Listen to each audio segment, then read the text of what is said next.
Assalamualaikum warahmatullahi wabarakatuh.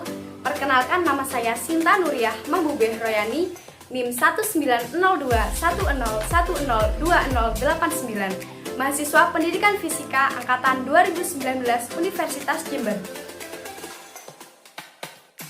Teori relativitas khusus. Teori relativitas adalah teori yang dikemukakan oleh Albert Einstein. Teori ini dibagi menjadi dua, yaitu teori relativitas umum dan teori relativitas khusus.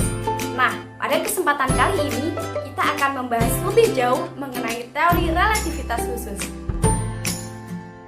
Adapun subbab pembahasan pada pembahasan kali ini ada tiga, yaitu yang pertama, sejarah ditemukannya teori relativitas khusus. Yang kedua, postulat pada teori relativitas khusus. Dan yang ketiga, konsekuensi atau akibat dari postulat Einstein. Sebelum kita membahas teori relativitas khusus lebih jauh, maka perlu kita ketahui siapa sih penemu teori relativitas khusus dan kapan serta bagaimanakah teori relativitas khusus ditemukan. Teori relativitas khusus adalah teori mengenai struktur ruang dan waktu. Teori ini diperkenalkan oleh Albert Einstein pada tahun 1905. Tetapi sebelumnya, ilmuwan fisikawan Michael dan Morley menyatakan bahwa cahaya merambat melalui suatu media perantara yang disebut dengan ether. Ether adalah sebuah senyawa yang terdapat di alam semesta ini. Untuk membuktikan hipotesa Michael dan Morley, maka mereka melakukan percobaan yang membuktikan keberadaan zat ether tersebut. Cahaya akan ditembakkan dari senter, kemudian dibuat lintasan berbeda dan dipadukan kembali. Idealnya, jika ada suatu medium, seharusnya waktu yang diperlukan cahaya adalah berbeda.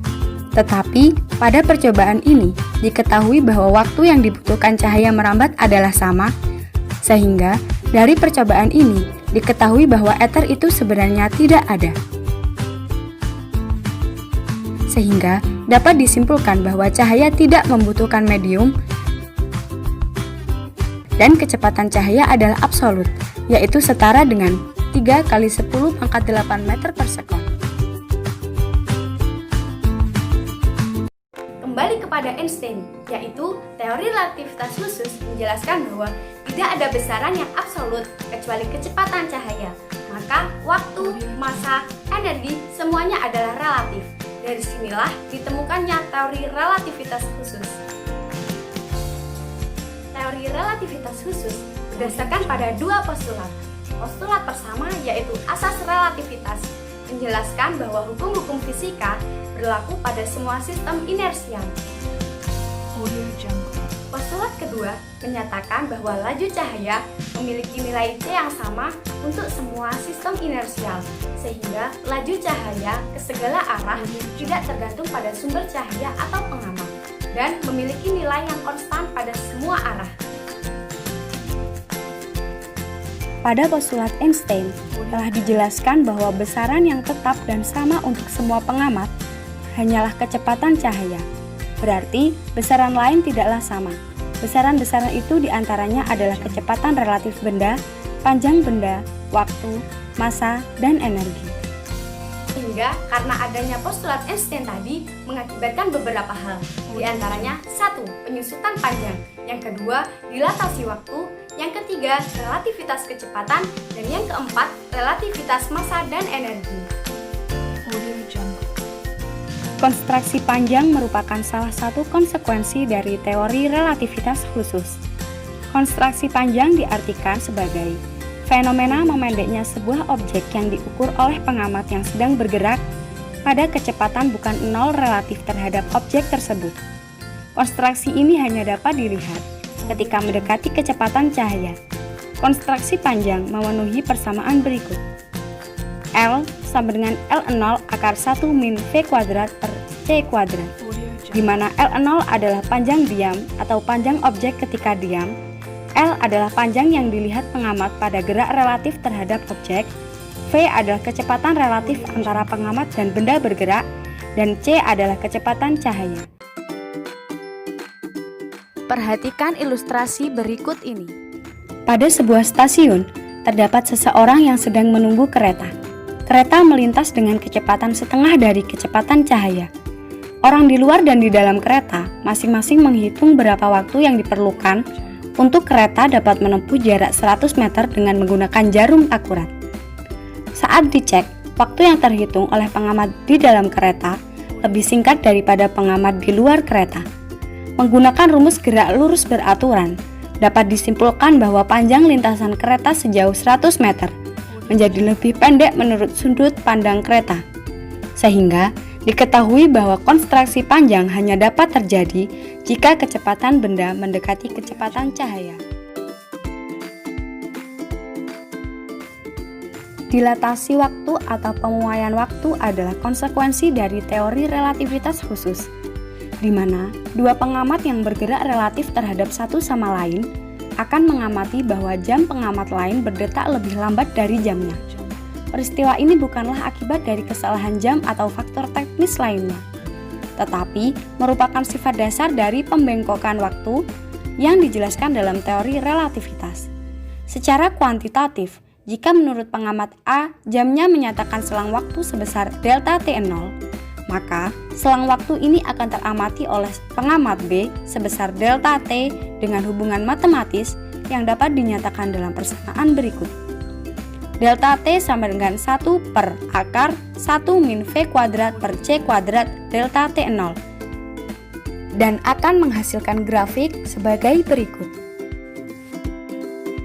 Perhatikan ilustrasi berikut ini. Terdapat sebuah UFO dengan seorang pengamat di dalamnya. Di sisi lain, terdapat seorang pengamat di bumi, sehingga nilai U sama dengan 0 meter per sekon. Bila sebuah bandul diletakkan di kerangka acuan S dan bandul lain di kerangka acuan S aksen, maka kedua bandul akan bergerak dengan periode yang sama setelah disimpangkan, yaitu sebesar 2 sekon.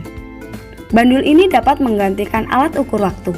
Selanjutnya, UFO terbang keluar angkasa, kemudian bergerak lurus mendatar dengan kecepatan tetap. Pengamat S akan mengamati ayunan atau periode bandul di permukaan bumi dan di dalam UFO secara bersamaan, sehingga selang waktu di sisi kiri merupakan waktu atau delta T0, sedangkan selang waktu di sisi kanan merupakan waktu relatif atau delta T. Pada awalnya, UFO bergerak dengan kecepatan 0,1 C.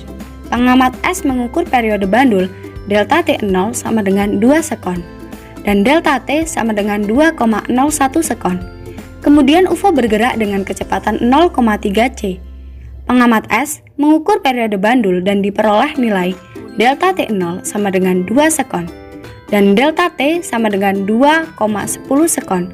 Begitu seterusnya, sehingga dapat diperoleh kesimpulan bahwa semakin mendekati kecepatan cahaya, pergerakan bandul terlihat semakin melambat. Artinya, waktu di dalam UFO berdetak lebih lambat relatif terhadap waktu di permukaan bumi, menurut pengamat S. Sehingga, delta T selalu lebih besar daripada delta T0 dan inilah yang disebut dengan dilatasi waktu. Secara matematis, relativitas kecepatan dapat dituliskan dengan persamaan V aksen X sama dengan Vx min U per 1 min Vx min U per C kuadrat, di mana V aksen X adalah laju objek 1 terhadap objek 2, Vx adalah laju objek 3 terhadap objek 2, U adalah laju objek 2 terhadap objek 1, dan C adalah kecepatan cahaya. Perhatikan contoh soal dan pembahasan berikut. Sebuah pesawat bergerak menjauhi bumi dengan kecepatan V sama dengan 0,75 C, relatif terhadap bumi. Kemudian, pesawat menembakkan panah ke target di depannya dengan kecepatan 0,82 C, relatif terhadap pesawat. Berapakah kecepatan panah tersebut bagi pengamat yang ada di bumi? Dalam kasus ini, bumi adalah pengamat yang diam atau S, dan pesawat adalah benda yang bergerak dengan kecepatan konstan atau disebut dengan S aksen. Maka, diketahui U sama dengan 0,75 C, Vx aksen sama dengan 0,82 C, dan Vx belum diketahui. Karena kecepatan panah mendekati kecepatan cahaya, maka dapat menggunakan persamaan berikut. V aksen X sama dengan V aksen min U per 1 min Fx min U per C kuadrat. Maka, jika kita substitusikan semua nilai ke dalam persamaan tersebut, akan dihasilkan Vx aksen sama dengan 0,972C. Seperti ruang dan waktu, masa benda yang diamati pengamat yang diam akan berbeda dengan masa benda yang diamati oleh pengamat yang bergerak dengan kecepatan v. Secara matematis dituliskan sebagai berikut. M sama dengan M0 per akar 1 min Vc kuadrat, di mana M adalah masa benda yang diamati pengamat yang bergerak dengan kecepatan, M0 adalah masa benda yang diamati pengamat yang diam, dan V adalah kecepatan pengamat.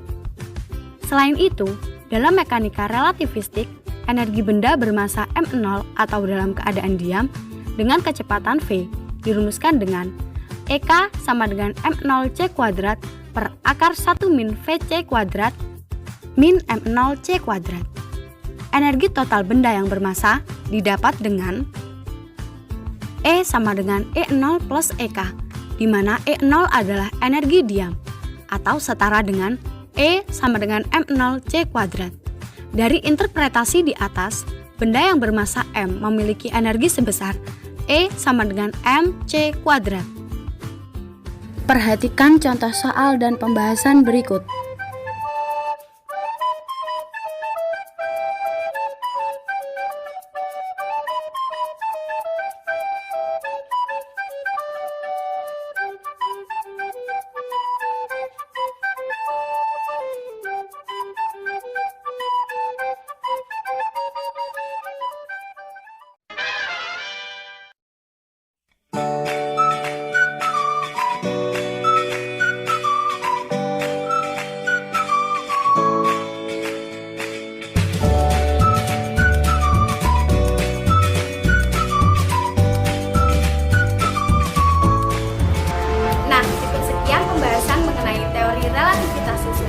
Semoga ilmu yang didapatkan hari ini menjadi ilmu yang bermanfaat.